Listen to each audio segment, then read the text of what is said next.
అనుచరులంతా అధికార పార్టీకి మద్దతిస్తుంటే వివేక్ బ్రదర్స్ ఎవరి వైపు ఉన్నారు? టికెట్ ఇవ్వలేదని అధిష్టానంపైనే తిరుగుబావుట ఎగురవేసిన వివేక్ ఇప్పుడు మనసు మార్చుకున్నారా?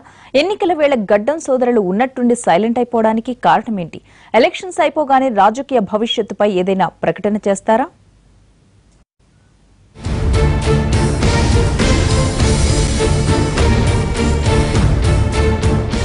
కాంగ్రెస్ దివంగత నేత గడ్డం వెంకటస్వామి రాజకీయాల్లో తనదైన ముద్ర వేశారు. పెద్దపల్లి లోక్సభ నియోజకవర్గానికి దశాబ్దాల పాటు ఎంపీగా ప్రాతినిధ్యం వహించారు. ఆయన కుమారులు మాజీ ఎంపీ వివేక్, మాజీ మంత్రి వినోద్లు రాజకీయాల్లో ప్రస్తుతం ఒడిదుడుకులను ఎదుర్కొంటున్నారు.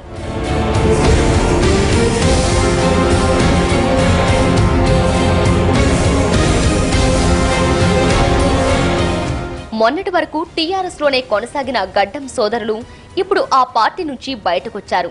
గత ఏడాది జరిగిన అసెంబ్లీ ఎన్నికల్లో అసెంబ్లీ టికెట్ ఆశించి భంగపడ్డ వినోద్ బీఎస్పీ టికెట్తో బెల్లంపల్లి నుంచి పోటీ చేసి ఓడిపోయారు. ఆ ఎన్నికల్లో అన్న వినోద్ కు సహకరించి టీఆర్ఎస్ అభ్యర్థులను ఓడించేందుకు వివేక్ కుట్ర చేశారంటూ అధిష్టానానికి ఫిర్యాదు చేశారు ఎమ్మెల్యేలు. ఈ క్రమంలోనే వివేక్ పై వ్యతిరేకత మరింత పెరిగిపోయింది. పెద్దపల్లి ఎంపీ టికెట్ పై ఆశలు పెట్టుకున్న ఆయనకు టికెట్ రాకుండా అడ్డుకున్నారు అధికార పార్టీ ఎమ్మెల్యేలు.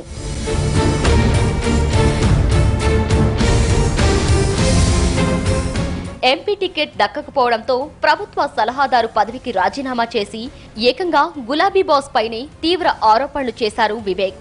ఎంపీగా ఎలాగైనా పోటీ చేయాలని అనుచరులు ఒత్తిడి చేసినా పోటీకి నిరాకరించారాయన. వాస్తవంగా టికెట్ దక్కకపోవడంతో వివేక్ కాంగ్రెస్ నుంచి పోటీ చేయాలని అనుకున్నారట. అదే సమయంలో పార్టీలోకి బీజేపీ ఆహ్వానించినా ఆయన వెళ్లలేదు.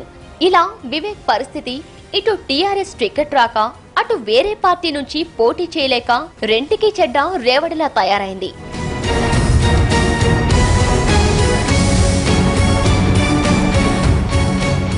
పెద్దపల్లి పార్లమెంట్ సెగ్మెంట్ పరిధిలో కాక ఫ్యామిలీకి ప్రత్యేక కేడర్ ఉంది.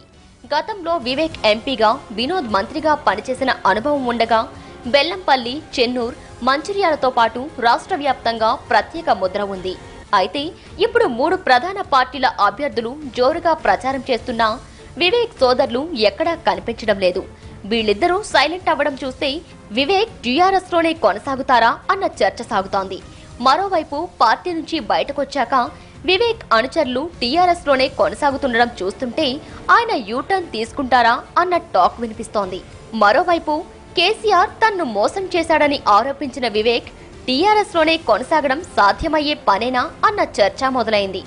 మొత్తంగా వివేక్ బ్రదర్స్ ఏ పార్టీకి సపోర్ట్ చేస్తున్నారనే దానిపై సర్వత్రా సస్పెన్స్ కొనసాగుతోంది. వివేక్ సోదరుల నిర్ణయంపై వారి వర్గీయులు ఆసక్తిగా ఎదురుచూస్తున్నారు.